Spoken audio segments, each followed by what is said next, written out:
Well, hey, everybody. Tonight I have the huge pleasure to talk with Ryan Hurst. He is head coach, co-founder, program director over at GMB Fitness.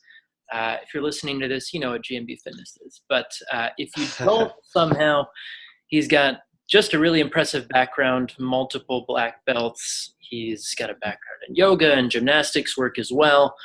And all around just very good dude who somehow managed to put together some of the most accessible movement programming I've ever seen. So I'm just really excited to be talking with you, Ryan. I love that intro. I'll pay you later. That was great. Yeah, make me sound good, man. So how you doing?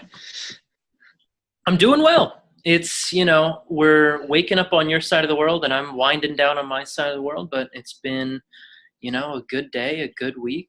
And good. And you just got back from Tokyo? Yeah, I was up in Tokyo, and I was there for a week with my daughter and my wife. We left my son home with grandma, but my daughter, she competes in swimming, and she's on the junior national team. So we were there for the Junior Olympics. Crazy, woohoo! Like super crazy kind of stuff. And anyway, yeah. So you're one of the good experience you were warning me about. Yes, I was. I am the person that you need to watch out for. I am the in the United States. What would you call them? I think you call them soccer moms or something like that.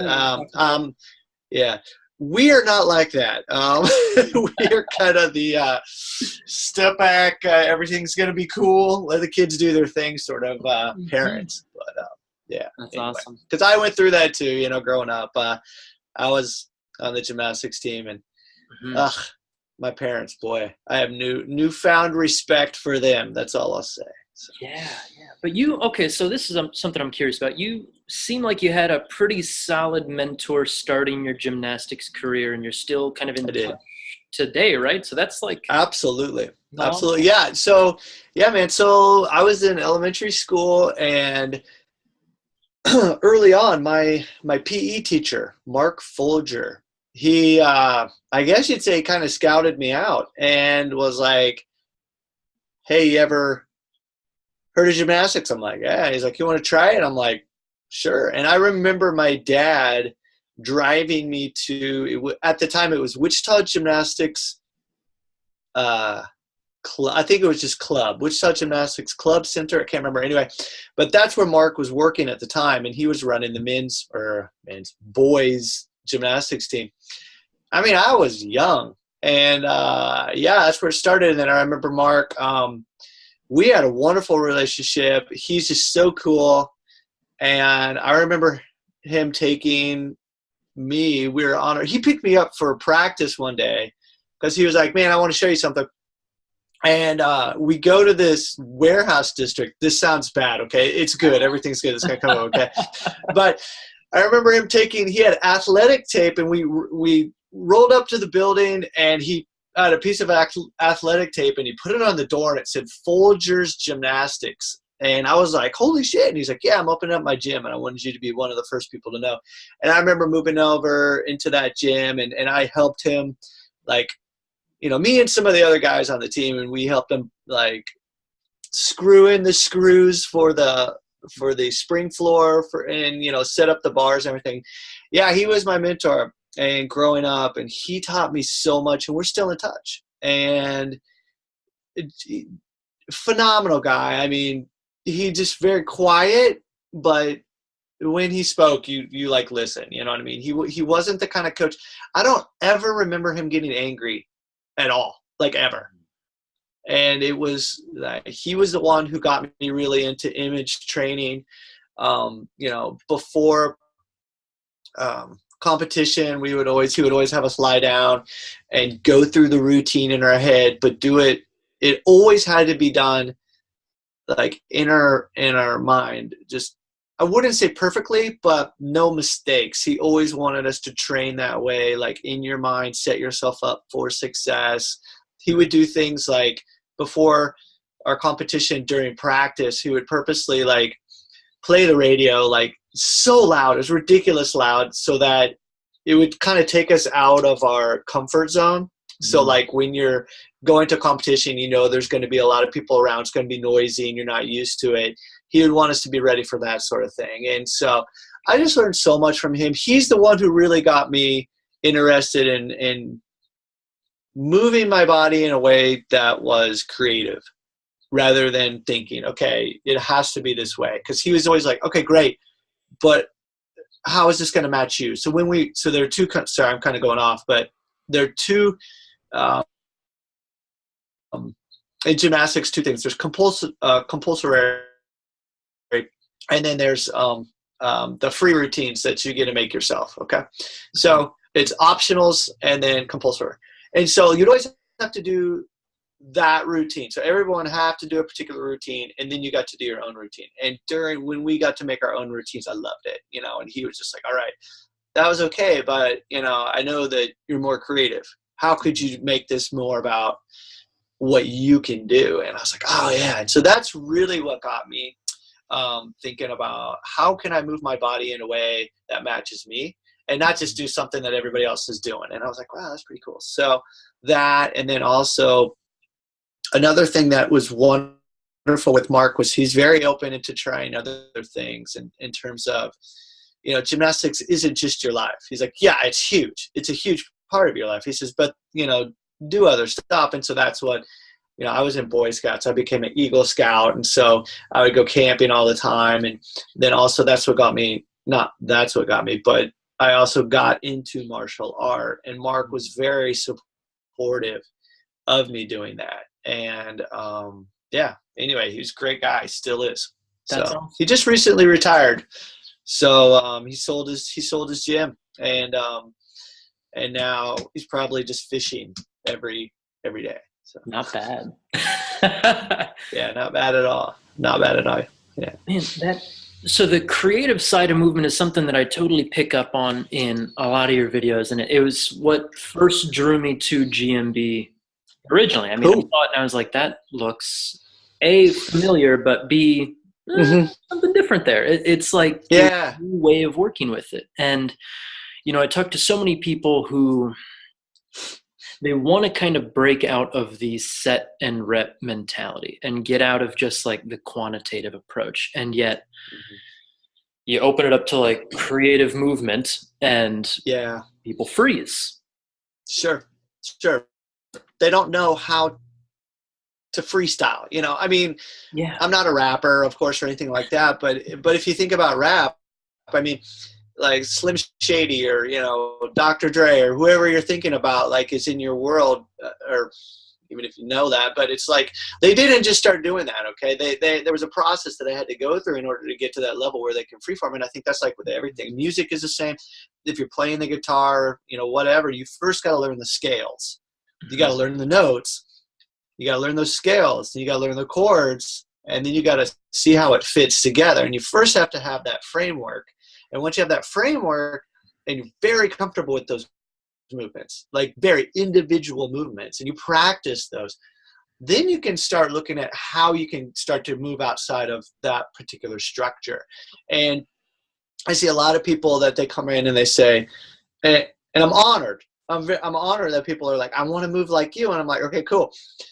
You also have to understand that I've been doing this pretty much my entire life. This is all I know how. I don't know how to do accounting. I don't know how to do business, to be honest. I'm not a business guy. That's why we have Andy.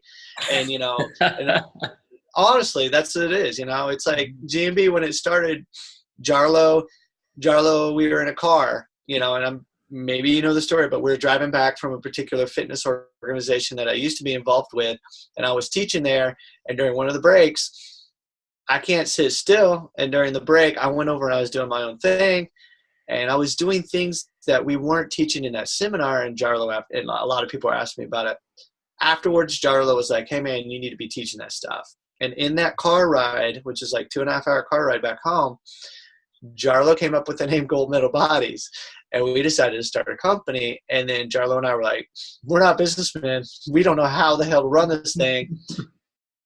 And I was like, hey, Andy, you want to join? And the three of us ran with it. And so in the beginning, of course, we all wore multiple hats because we had to do everything. But really what it comes down to is I'm the programming guy. I'm the movement dude. I'm the guy who wants to be teaching it and exploring and creating. Andy's, for lack of better term, I wouldn't say he's our business guy because that sounds kind of weird, but he's the brains behind, running the ship. And he's like, okay, this is the vision. And this is, Andy and Jarlo and I get together and talk about things, but Andy's the guy who can put it all together and say, okay, this is where we should be moving. Whereas Jarlo, he's really the brains behind looking at, all right, here's our people and here's like how we can organize them in order to make this happen. Right. So it's pretty cool. And Jarlo, I remember in the very beginning, he was the guy who would write the articles. He's a physical therapist, like incredible physical therapist, and his background with anatomy and everything, he helps me sound semi-smart. And so, it all worked together really well. And so I had my thing and I would come up with this idea and whatnot, or, Jarlo would throw something at me, Andy would throw something at me, and I would take it and, work on it. And then we'd all get together and focus on seeing how we could present this to everybody in a way that's going to make sense. And couldn't have done it. I mean, there's no way that any of this would exist if it were just one of us. And I think that's actually what makes GMB special, is the fact that it's three of us. And we're taking the experience of all of us and putting it together, but thinking about the people who are coming to us and saying, all right, a person, getting back to what we were talking about, someone's like, hey, I want to move like you. Okay. It's not just a matter of, hey, just try this. It is. I mean, in essence, it really is. But we realize that, okay, there's got to be a structure and a framework to teach a person how to be able to get to that place where they can start doing this. And that's why over the years, things have changed so much in GMB. In the very beginning, we put out Rings 1, which is our first. Yeah. I mean, we actually had a program before that. But the thing was, it was like, we just threw that out there just for shits and giggles. That's all it was. Honestly, I was like, I hadn't touched rings in so long. I blew my knee out when I was 18. My gymnastics was over. I really started getting back I was really focusing on martial art, ended up moving to Japan, worked for this martial arts complex every day, getting my ass kicked. And I loved it. That was me. And then I blew out my shoulder in competition in judo. And Jarlo, things came together and realized, okay, I've had my fun and I'm still having fun, but how can we share this with other people? And the way my thinking changed, because at the time I was about 33, 34 years old, and I was like, my body's completely different than it was when I was, high school, college, whatnot, in my 20s. People coming into this at this age, it has to be done differently. And so Rings 1 was our way of saying, okay, there was one other program out there at the time that was gymnastic rings, and it was for gymnasts. Yeah. And I was like, listen, I'm not a gymnast anymore. I have that background, but I'm coming into this at a later age. And so there was a big gap. So from age 18 until 33, I hadn't touched rings. And Jarlo sent me these rings, and he was like, hey, man, play around on these. I'm like, okay. And, well, 6 months later, I was like, hey, check this out. And then that was where, okay, yeah, we got to do a program and put this out there. And Andy was like, this is what we're going to do. And I was like, of course, okay. And we did. And that's what it was. And it was just me, just an idea that I threw out there. And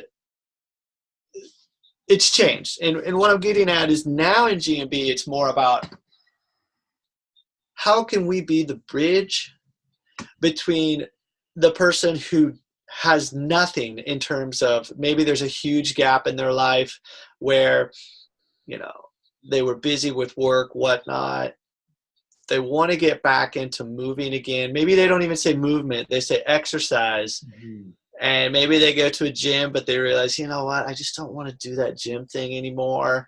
I don't have the time. What do I need to do in order to just kind of regain what we call that physical autonomy And we wanted to be the bridge between that. And so that's when we came up with Elements, our program Elements. And really that's just basically like, okay, if you want to get here, you first got to start down here. Mm-hmm. And here's how we can help you do that.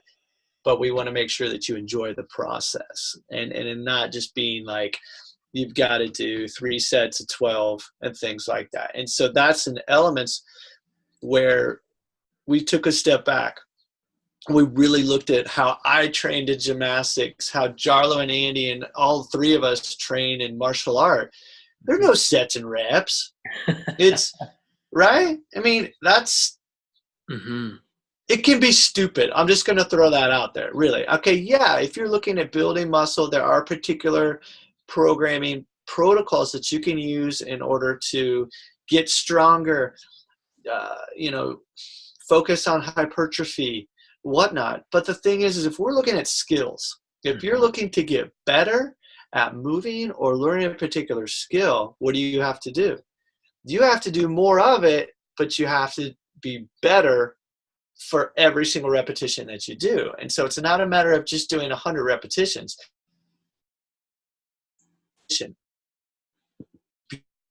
Again, and then doing it again.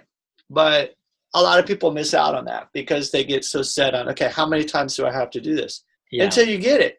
That's how it was in gymnastics for me, right? I remember Mark, and it actually wasn't Mark, but it was his wife once that I remember she's like, hurry up and get it so we can go home. And I remember that because she was, I mean, I love her to death. I still like when I see her too. I love her, but it was like, I remember it was late and I was on the high bar, horizontal bar. And there was this one trick I just wasn't getting. And it was a fear thing. And Mark, he's so patient, I just 100, 200 times, whatever it takes. But I remember Penny, this is his wife, she was like, hurry up and just do it. And she was scary. So the next thing I got up there and I did it. And it was just because of the fear thing. But how many times do you need to do it? Well, until you can get it. And so it's like the YouTube comments that I get where I saw your tutorial, I tried it, and I couldn't do it. Why? Well, you tried it once? What? Yeah, because you tried it once. But, it just comes back to that thing. And we realize that there's a gap in terms of what you see on YouTube, Instagram, whatnot, and the people now who think that, well, basically expectations. Yeah. And okay, and it's tough for me because I just want to just shake people and just go, well, just fucking do it. Just take the time to practice, right? And I'm nice about it because I do get it, but you've got to build that foundation. You've got to take your ego and you got to throw it aside. And you've got to say, where am I right now? You got to assess what's going on. You really need to be truthful with yourself and say, am I ready to start doing that backflip? Probably no, if you can't even do a backward roll, and that's okay. And the other thing that I really like to say a lot, and people misunderstand this when I say it, but you have to embrace the suck. You have to understand that you're going to suck before you're going to get better. Embrace that. That's a good thing. Yeah. Suck more. And that sounds horrible when I say that, but don't suck more.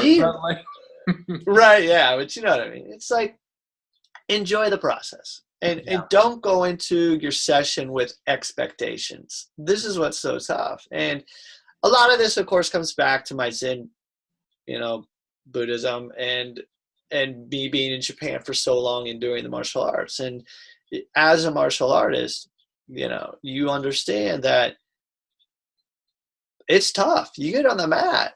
It's not a walk in the park. You freaking get your butt kicked every single day. But you understand you got your ass kicked for days and months and years. And this is ridiculous. And being the only non-Japanese person there, it was just like, come on, white boy, and it was like all the time. And I hated it. You know what I mean? I hated it in the sense that that's the wrong way to say this. I loved it. I mean, I'm weirdo anyway, but like I would dread going to practice every single day because I knew it was coming, but I still stepped on the mat I went, and this is what my instructor told me. I remember this. I'll never forget this. He said, no matter what, just at least step on the mat. Mm-hmm. Just step on that mat. And he says, and then things will go from there. And I still tell this to people who, you know, we have an apprenticeship program. I don't like calling them, you know, we don't have weekend certifications. Okay. No, it's quite a long process in order to become a GMB trainer. That's why we don't have a whole lot of trainers. But you got to step on the mat. You know, you'll have those days where you're like, oh, I'm not feeling it. I really don't want to work out.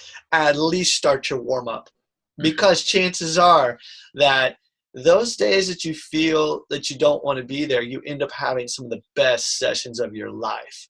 And you never know what it's going to be if you go into things with expectations and if you listen to your own bullshit. And so by at least stepping on the mat, starting your prep, we call it the prep, warm up, getting ready for that session, you're assessing your body that day, and you're really, truly trying to be aware of where you are that day, because the mind will play tricks on you. And there's also those other days where you're feeling so good, like, yeah, I'm ready to crush it. And you get in there and things aren't happening. And you're just like, what's going on? Don't get frustrated. No, don't get angry. Let it go.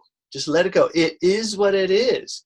Use auto-regulation for that day. Auto-regulation meaning looking at, you know, being aware of what's going on and really understanding that today might not be your day. Cool. Step away. Or maybe take things down a couple levels. It's perfectly cool. You're still working towards improving that skill.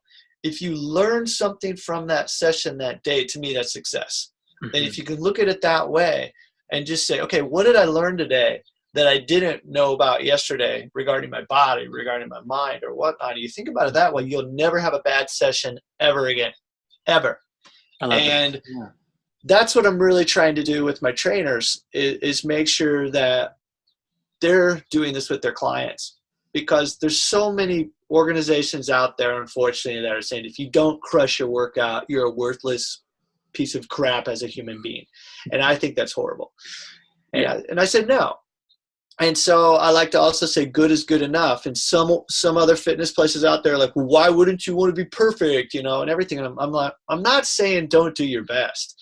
What I'm saying is that today being as good as you can be is enough.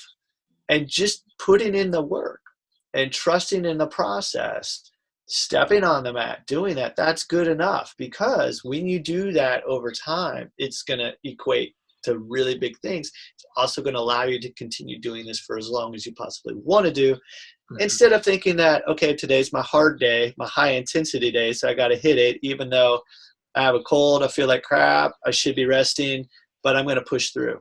And you know, if I would have known this kind of stuff in my 20s, I would have been a lot better off today. But hey, hindsight is wonderful, right? You know, yeah. Well, and I mean, that's what I love about your approach, or what I get from your approach at this point, is just that, like, there's a context above all of this besides like getting the trick and besides like crushing your session and all this. It fits within your life, and maybe you don't have 6 hours a day to devote to like the arbitrary standard of practice, but it's like, absolutely, it's something. You're moving, you're doing something for yourself. Absolutely. And that's, you nailed it. It's for yourself. It's not to prove anything to anybody else. It shouldn't be. It should be about, is this good for you? Really, that's what it is. And some people might say that's selfish, but yes, because if you're not thinking about yourself, how can you be better for other people? And if you're not being true to yourself, and so you said those standards, 6 hours. Oh, if you really wanted it, then you would do it. Well, okay. Let's take a step back and look at why you really want this. And is this something that's good for you in your lifestyle? Because at GMB, we don't work out just for the sake of working out. No, there should be a why. GMB, a lot of people kind of misunderstand this because a lot of people see the tricks and stuff we do in there and they get focused on those shiny, sparkly things. But it's actually just the method that we're really trying to share with people. Yeah. That there's a process, and just what's your why? Why are you doing this? Not because someone tells you that you need to have, I don't know, a particular number in your barbell squat, or that you should have a 1-arm handstand or something like that. That's something that you absolutely, truly want. Great, I can help you to get there. But the thing is that matching your lifestyle? And I think that, unfortunately, we see a lot of places out there that say, this is the programming, this is the way it has to be done. And if you veer off of the path, then no, I'm not going to work with you. Then no, I can't do this and stuff. And that's their approach. And I don't, perfectly fine. Yeah, Perfectly that's what you want. I have no qualms with anything. And there's a lot of people out there who argue with each other stuff. Hey, I'm not going to argue with you. That's you. That's your opinion. Hey, that's totally cool, man. I'm just trying to help people to really take a look internally and look at their why, and then say, all right, here's a method that you can use to help you to get where you want to go. Mm-hmm. And look at how it can match their lifestyle. Yeah. Man, it nearly broke me when I got my handstand after all that time and I didn't reach enlightenment. Thought it was such bullshit. Oh, you're kidding. Dude, tell you what, you should get your money back. Now, you bring up a great point. That's sometimes what it is, and people think, oh, if I get this, then something will happen. It's similar like when people are like, oh, once I get my black belt, then I'm like, well, and of course I'm talking and saying this, and people are like, oh, well, yeah, that's just because you have, a couple Mr. black belts. But I'm like, right, and it's like, all right, I think, so right now I'm really into Brazilian Jiu-Jitsu. I love it. I absolutely love it. I've been doing it a couple years, and I'm a blue belt right now. And the thing is, this is the first time that I've done martial art where I can honestly say I don't give a shit about the color of my belt. And it took me a while to get my head around this. And I think, okay, part of me is like, I have competed, in judo and whatnot for so long and done other martial arts and things, but I absolutely love the journey. And I know that if I just keep stepping on the mat and I just keep enjoying it, that eventually I'll, someday get black belt. But that actually is not even my goal. And I've talked to I'm very lucky because I have a wonderful instructor. Wonderful. And, I broke my ankle 2 years ago. Yeah. And so, I started Brazilian Jiu-Jitsu, and then like 6 months I got my blue belt. And then he was just like, yeah, maybe a year or so, you'll be on track for purple, blah, blah, blah. But the thing with my background and everything else, the thing is though, when I broke my ankle, it was wonderful. It sucked in the terms of like, I felt that I let people down and, the company and myself and my family, but it was one of the best things that's ever happened to me. And the injuries in my life, the 3 major injuries, they've all had positive impacts on everything that I've done. And for example, my shoulder helped to create GMB, the shoulder injury, the way of thinking and things. My ankle was wonderful because I was forced to reevaluate what was important in my life, and in a big way. Yeah. And to me, it was rough. When it happened, I was rereading a book called The Obstacle is the Way by Ryan Holiday. It's one of my favorite books. And it was perfect timing.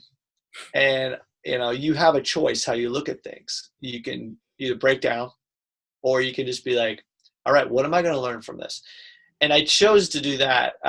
What I did was when it happened, when it broke, when I fell and it broke this way, and then my ankle flipped completely around, I remember I was like, oh shit, everything's messed up. I've screwed everything up. And I don't know, it was like maybe a minute. And then I went, no. And I said, I'm done. And I remember because my buddy who was with me, thank goodness, he was like, what do you mean you're done? And I was like, I'm done complaining. That's all I'm going to do. And I decided, I called up Andy and I called up Jarlo and talked to them. And I was just like, I got a little emotional, of course, because they're worried. And I was like, I fucked up. And the two of them went, listen, are you going to be okay? Like, physically, are you going to be okay? And I was like, yeah. And he's like, we don't need to worry about anything. Company's fine. He's like, there's nothing you need to worry about. They're just like, just get healthy. Okay. Then I go into surgery like the next day or something like that. But the thing was, I decided at that point, it's not that I'm going to focus on being positive. I'm just not going to be negative. And I did. And I wasn't negative. So anytime there's some negative thought came in, I was like, ooh, pushed it aside. And I got deeper into my meditation and a lot of stuff came up, which was very good. And that was a turning point for me, not just like in work, but also in the way that I looked at martial art, which is interesting because with my Brazilian Jiu-Jitsu, when I first started, I still kind of had that mentality of the old Ryan getting on the mat and going for it. And afterwards I realized, what am I doing? This is not what I'm really, this isn't why I really got even into Brazilian Jiu-Jitsu, and so it changed. And so I realized it's like, you know what? I am just simply going to enjoy the shit out of this as much as possible. I don't care if, because I would like take scrupulous notes and like, everything and, this session today and this is what I need to work on next time. And I'm going to drill this and everything. And afterwards I talked to my instructor and he was just like, hey man, he's like, let's just have fun. And I was like, what? Okay. Yeah, really. and that was the big change for me. And so,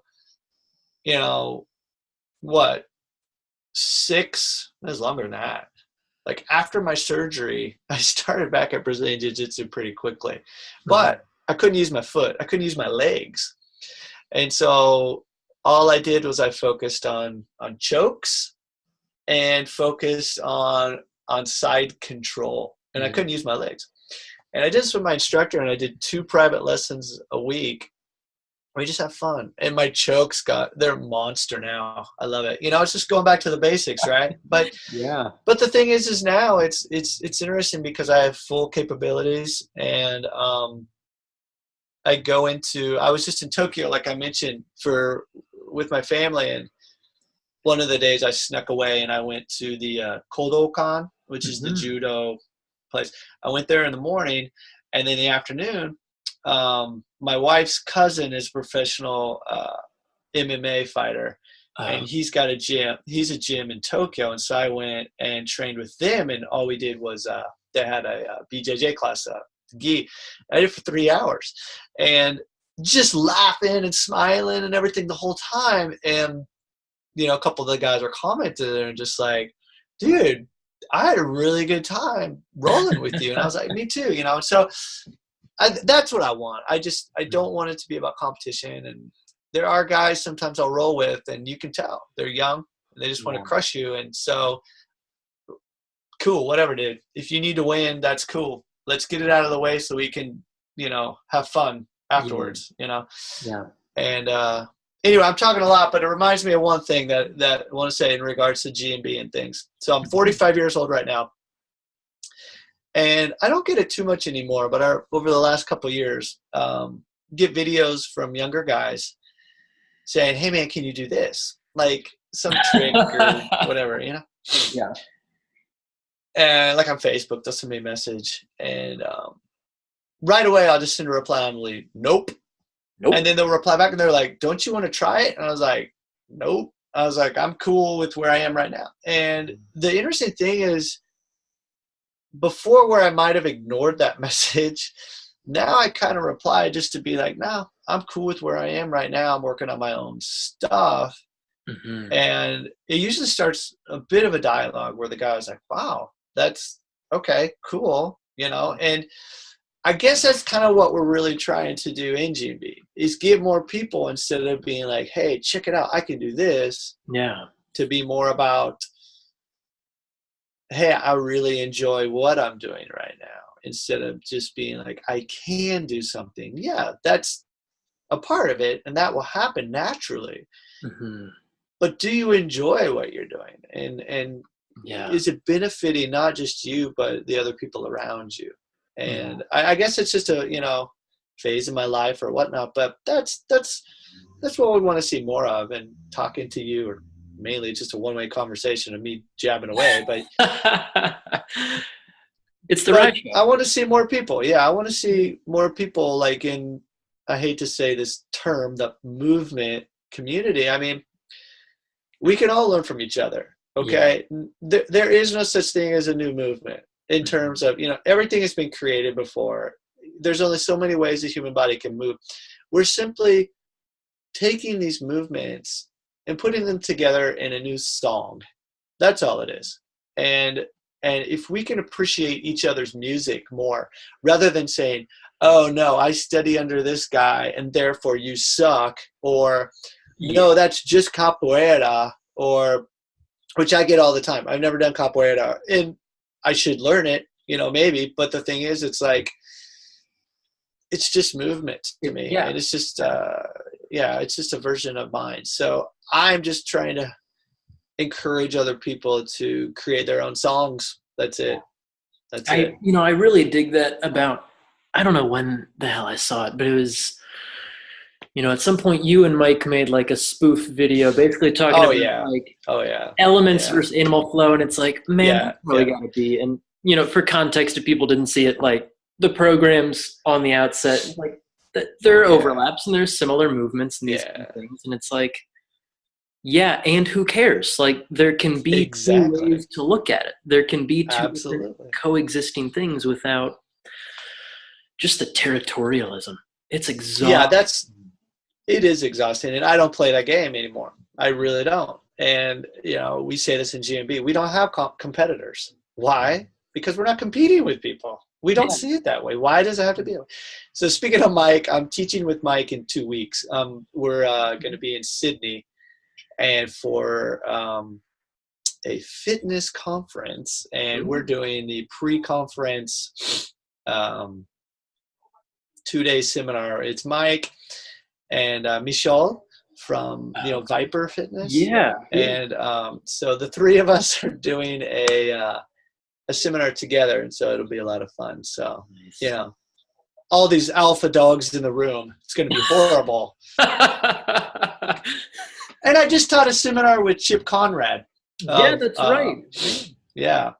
Body Try, man. I tell you, fun stuff. That's what I want to do more of. Show more people out there that it's all Very related. We can all learn from each other, and it's I want to hang out with you. Learn from you, man. And I love I that. think that's the thing, is a lot of people, it's like, oh, I have my own system, therefore I'm not going to learn anymore. Well, Yeah. that's kind of silly. My stuff, got it in the box. Yeah. I'm good. Yeah. Yeah. Why would I want to do anything else? My system is perfect. Yeah, whatever, dude. But Well, and you were learning doing from that other with people. So. Shira not too long ago too, right? Oh man, she is phenomenal. I loved it, and she's so open to everything, and Yeah. we really had a good time. And Rose, who is one of my lead trainers in GMB, the three of us did that together. And that's the thing, is I live in Japan. Some wonderful people that I learned from over here. There's not really a movement community per se, but martial arts, there's a few over here, a few martial arts. You And got so a couple of them. a couple. And so I'm really lucky I can go and train with different martial arts instructors. But in terms of, like, Shira's a good example. I mean, phenomenal. Phenomenal person, but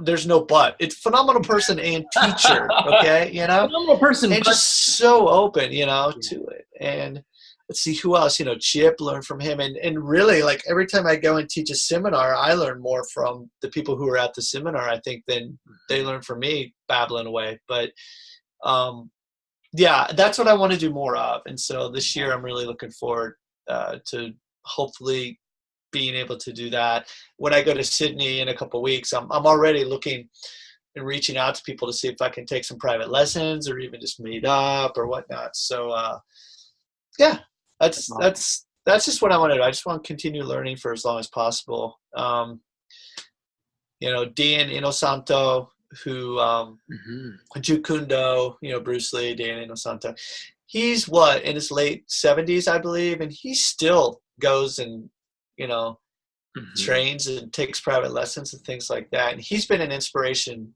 to me in terms of that route. You know, of course, everything else he's done with Jukundo and whatnot, but he's always learning.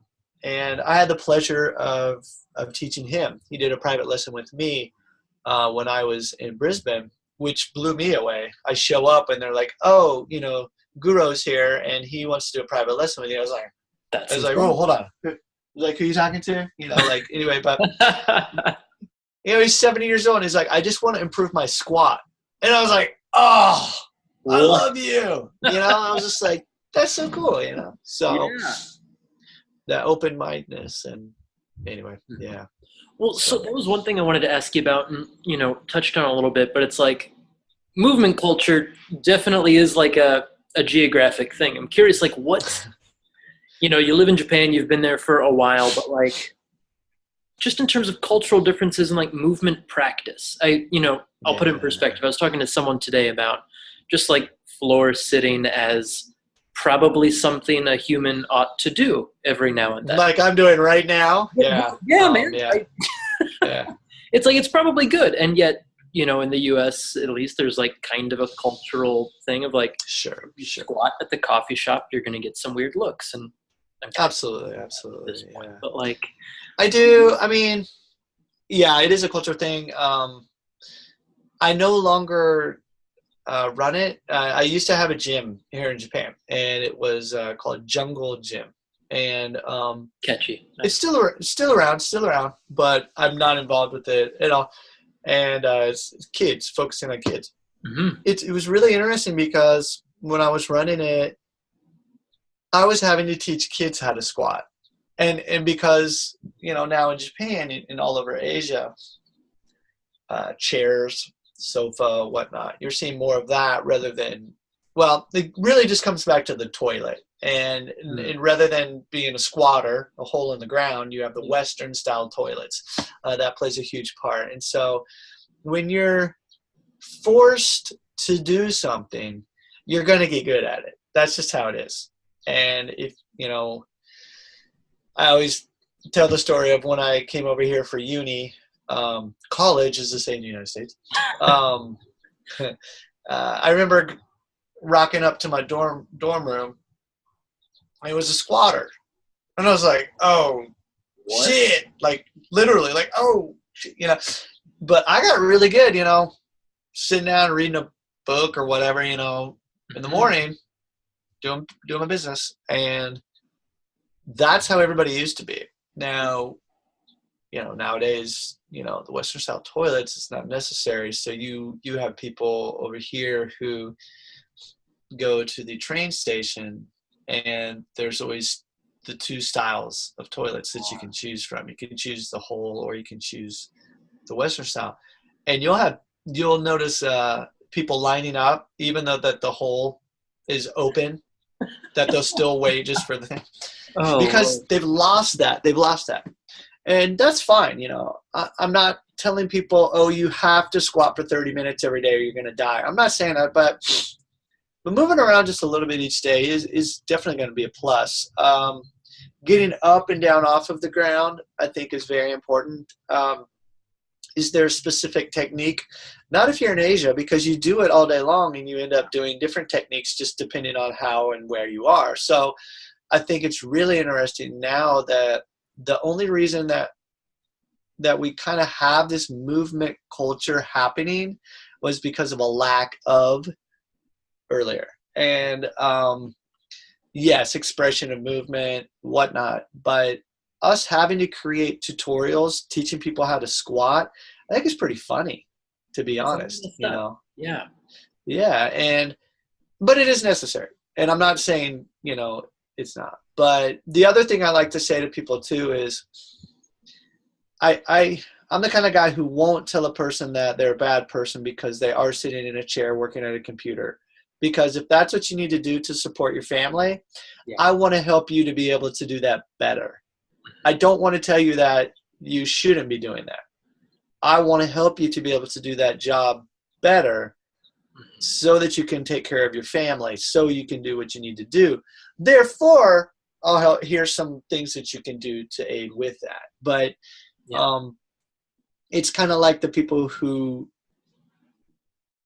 used, when paleo was coming out, were just like, we need to go back to the caveman times.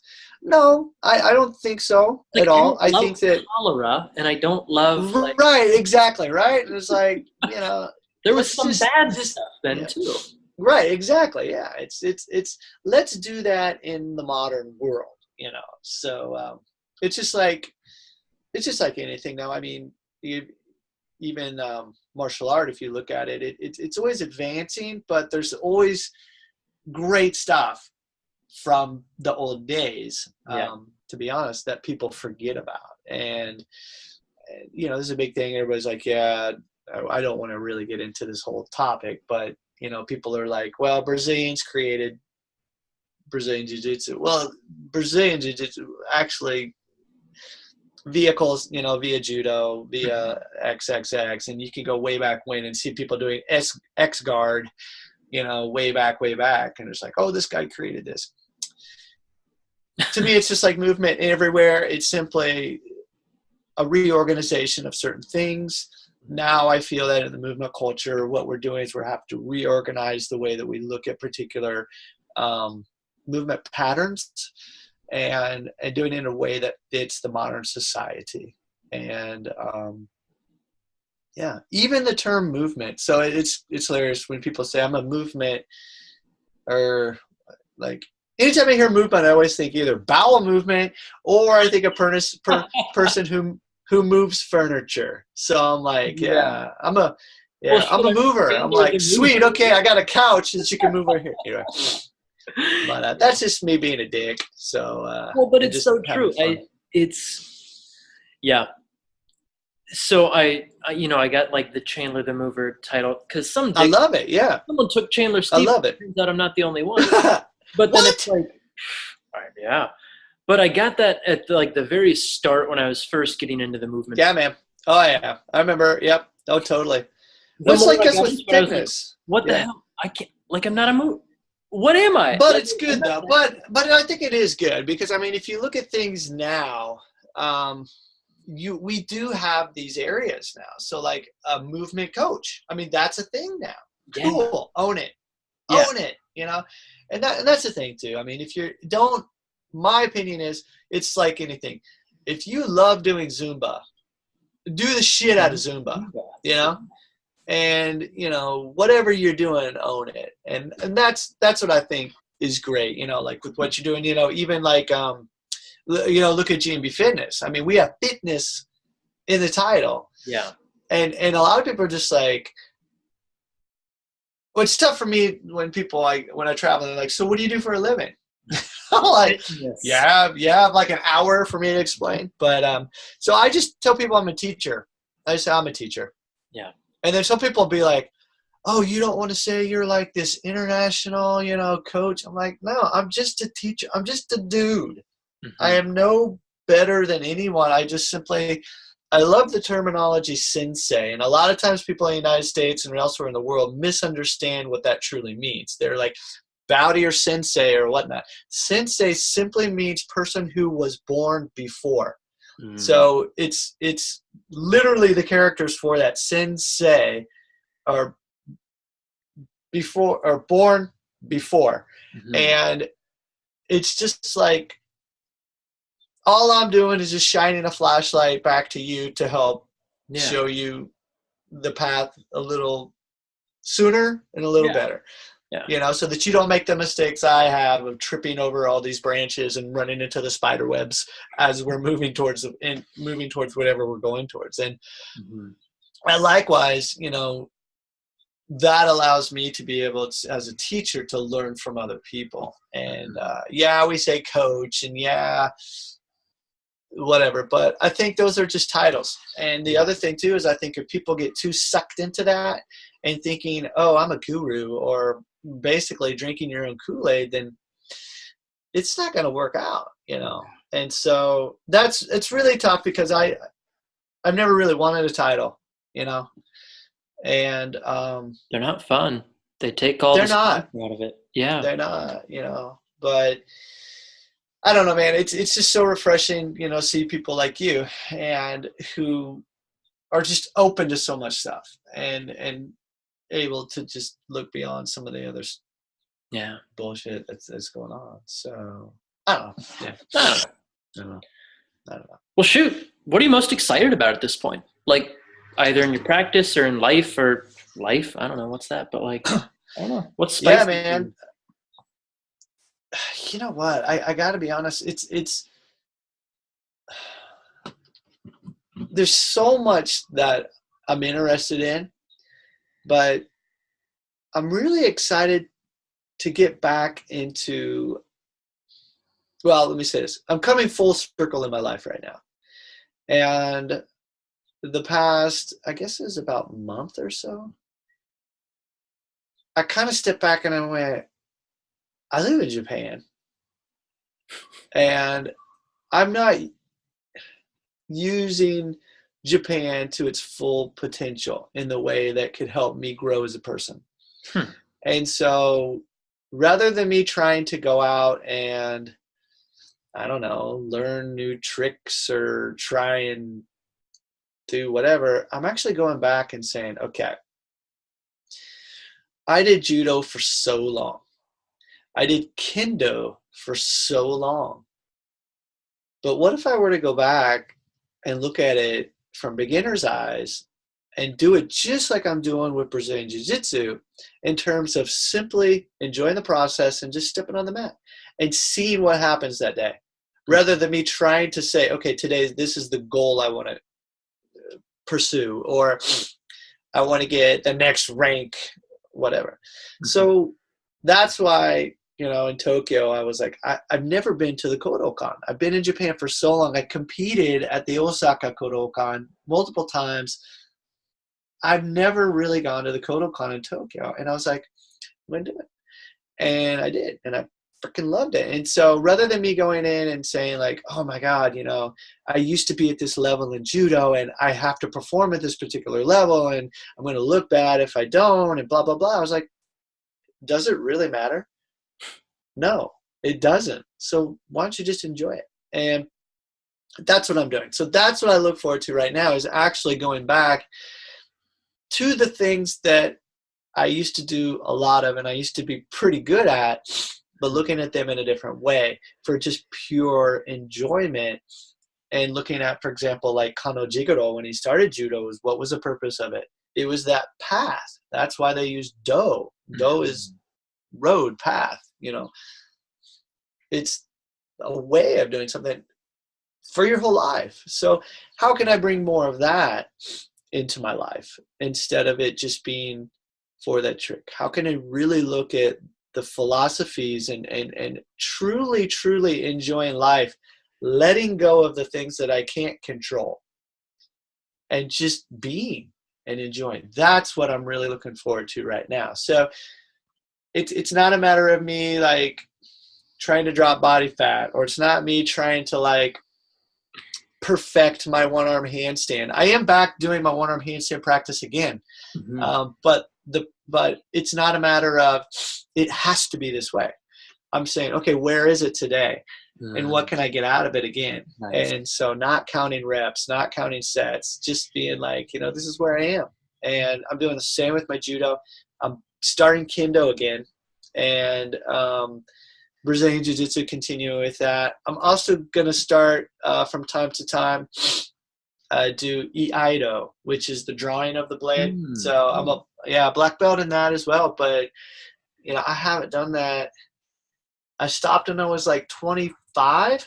So, pardon me, can I say that? 20 years. I haven't done that for 20 years. That's a while. So, yeah.